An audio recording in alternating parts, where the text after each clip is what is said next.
নমস্কাৰ, মই অনু। আজি মই আপোনালোকৰ লগত এটা মাছৰ ৰেচিপি শ্বেয়াৰ কৰিম। আহকচোন ৰেচিপিটো আৰম্ভ কৰোঁ।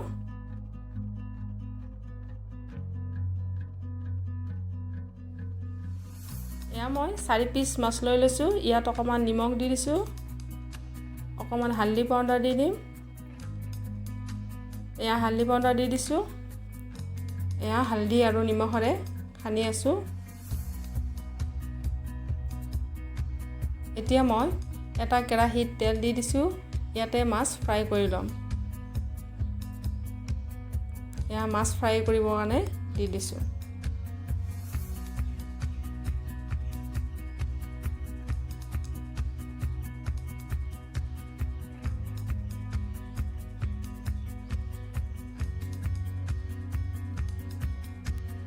ফুলকবি আৰু বিলাহী, আলু দি মাছৰ তৰকাৰী খাবলৈ খুব টেষ্টি হয়। আপোনালোকেও এনেদৰে বনাই খাই চাবচোন। এয়া মই এটা পিঁয়াজ লৈ লৈছোঁ আৰু 3 ফুটা নহৰু লৈ লৈছোঁ। হৈ গ'ল মাছ ফ্ৰাই।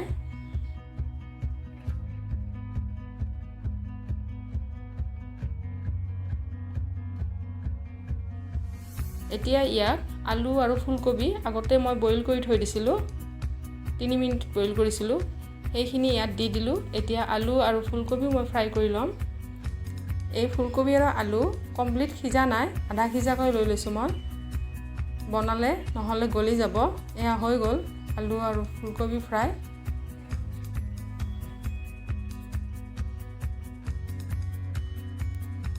এতিয়া কেৰাহীত আকৌ অকণমান তেল দি দিম। আধা চামুচ পাঁচফোৰণ দি দিলোঁ। পাঁচফোৰণ ফুটোতে ইয়াত পিঁয়াজ দি দিছোঁ।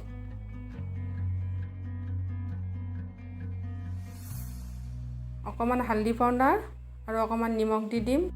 আগতে দিয়াই আছে হালধি পাউডাৰ আৰু নিমখ, সেইকাৰণে মই কমাই দি দিছোঁ। আপোনালোকেও এনেকৈ কমাই দি দিব। ইয়াত এতিয়া বিলাহী দি দিলোঁ।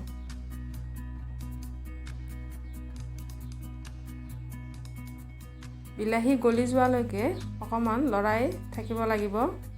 ইয়াত কেঁচা জলকীয়া 2টা দি দিলোঁ। আপোনালোকে বেছিকৈও দিব পাৰে। আমি জ্বলা কম খাওঁ, সেইকাৰণে অকণমান কমাই দিওঁ।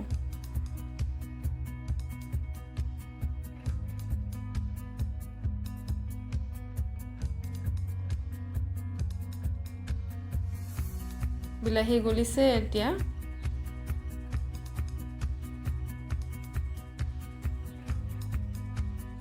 এয়া ফুলকবি আলু ফ্ৰাই কৰি থৈ দিছিলোঁ, এতিয়া ইয়াত দি দিলোঁ। ধুনীয়াকৈ অকণমান লৰাই ইয়াত পানী দি দিম।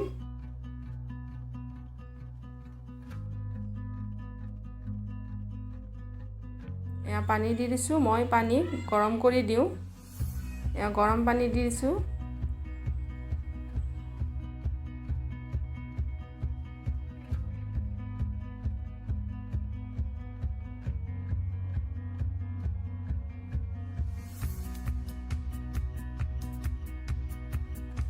এতিয়া অকণমান 2-3 মিনিট ঢাকনি লগাই থৈ দিলোঁ। দেখিছে নহয়, বিলাহী গলি গ'ল আৰু ফুলকবি আলু ধুনীয়াকৈ সিজি গ'ল।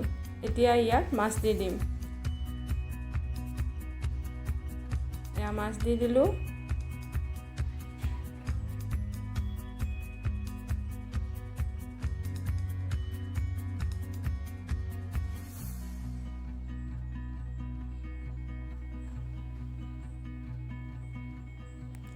মাছৰ তৰকাৰীত মই জালুকৰ গুড়ি নিদিওঁ।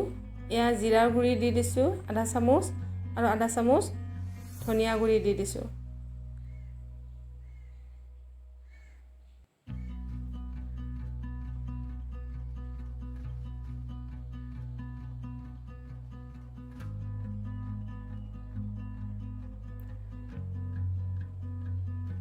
এতিয়া মই ইয়াতে নহৰুখিনি দি দিলোঁ আৰু নহৰু দি পানী আপোনালোকে নিজৰ জোখৰ মতে দিব।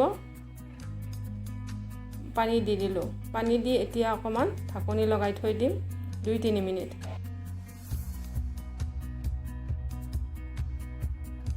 এয়া হৈ গ'ল। খুব ধুনীয়া হৈছে কালাৰটো। আজিকালিৰ বিলাহী টেঙা কম কাৰণে মই অকণমান ইয়াত নেমু চেপি দি দিছোঁ। এয়া হৈ গ'ল, দেখিছে নহয়, কালাৰটো খুব ধুনীয়া হৈছে। এনেদৰে আপোনালোকে নিশ্চয় বনাই খাব আৰু মোক কমেণ্ট কৰিব। ইয়াত অকণমান নৰসিংহ পাত দি দিছোঁ ওপৰত। আপোনালোকৰ যদি ভিডিঅ'টো ভাল লাগিলে লাইক কৰিব, শ্বেয়াৰ কৰিব আৰু ছাবস্ক্ৰাইব কৰি ল'ব। Thank U.